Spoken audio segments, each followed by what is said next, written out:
എടാ ഇന്ന് school leave അല്ലടാ, നമുക്ക് കളിക്കാൻ പോകണ്ടേ? അവിടെ എല്ലാരും എത്തിയിട്ടുണ്ട്. വാ, നമുക്ക് പെട്ടെന്ന് തന്നെ പോവാം.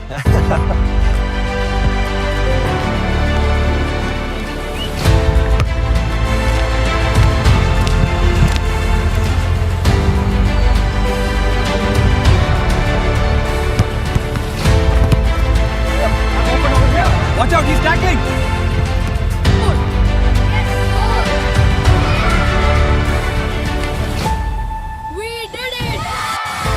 എടാ ഇവരെത്ര ഭാഗ്യം ചെയ്തവരാ.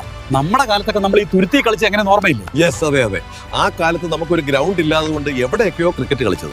റോഡിൽ, പീടികത്തിട്ടയിൽ, ഇടറോഡുകളിൽ, പുഴക്കരയിൽ, വീടുമുറ്റത്ത്, തെങ്ങിൻ തോപ്പിൽ, അങ്ങനെ എത്ര സ്ഥലങ്ങളിൽ. എന്നാൽ ഇന്ന് നോക്കിയേ, നമ്മുടെ കുട്ടികൾക്ക് ലഭിച്ചിരിക്കുന്നത് വിശാലമായ ഒരു ഗ്രൗണ്ട്. അതെ, മതി വരുന്നവരെ ആസ്വദിച്ച് കളിക്കാം.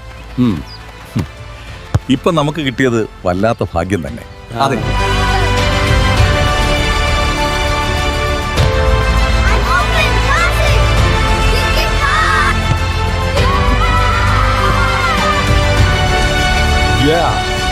That was amazing. അതെ, അതിന് നമ്മൾ നന്ദി ചെയ്യേണ്ടത് മുസ്ലിം ലീഗ് പാർട്ടിയോടും ഇവിടുത്തെ മുനിസിപ്പൽ ഭരണസമിതിയോടുമാണ്. അതെ അതെ, ലീഗ് പാർട്ടിയല്ലേ നമുക്കിത് തളങ്കര കുടുംബത്തോട് വാങ്ങി തന്നത്. അവരുടെ സ്മരണക്കല്ലേ തളങ്കര മമ്മൂഞ്ഞി ഗ്രൗണ്ട് എന്ന പേര് വന്നത്. അതെ അതെ.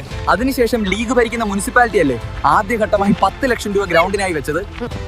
ഇതൊക്കെ നമ്മൾ മറക്കാൻ പാടില്ല, പ്രത്യേകിച്ച് ഈ തെരഞ്ഞെടുപ്പ് സമയത്ത്. അതെ അതെ, മറക്കരുത്. നമ്മുടെ സ്ഥാനാർത്ഥി ഷാഹിന സലീമും പറഞ്ഞിട്ടുണ്ട്, അവർ ജയിച്ചാൽ ഇതൊരു മിനി സ്റ്റേഡിയം ആക്കാൻ ശ്രമിക്കുമെന്ന്. അവർ കഴിവ് തെളിയിച്ച സ്ഥാനാർത്ഥിയാണ്. അതുകൊണ്ട് നമ്മുടെ ഓരോരുത്തരുടെയും വോട്ട് ഷാഹിന സലീമിനാവട്ടെ. ഈ നാട്ടിലെ മുഴുവൻ കായിക പ്രേമികളും ഇപ്രാവശ്യം വോട്ട് UDF-ന് നൽകി ഷാഹിന സലീമിനെ വൻ ഭൂരിപക്ഷത്തിൽ വിജയിപ്പിക്കണം. പരിചയപ്പെടുത്തലുകൾ ആവശ്യമില്ലാത്ത സ്ഥാനാർത്ഥി ഷാഹിന സലീം. അവരുടെ തെരഞ്ഞെടുപ്പ് ചിഹ്നമായ ഏണിയടയാളത്തിൽ നിങ്ങളുടെ മനസ്സാക്ഷിയുടെ അംഗീകാരങ്ങൾ രേഖപ്പെടുത്തി വൻ ഭൂരിപക്ഷത്തോടുകൂടി വിജയിപ്പിക്കണമേ എന്ന് ഉത്ബുദ്ധരായ വോട്ടർമാരോട് വിനയത്തോടെ അഭ്യർത്ഥിക്കുന്നു.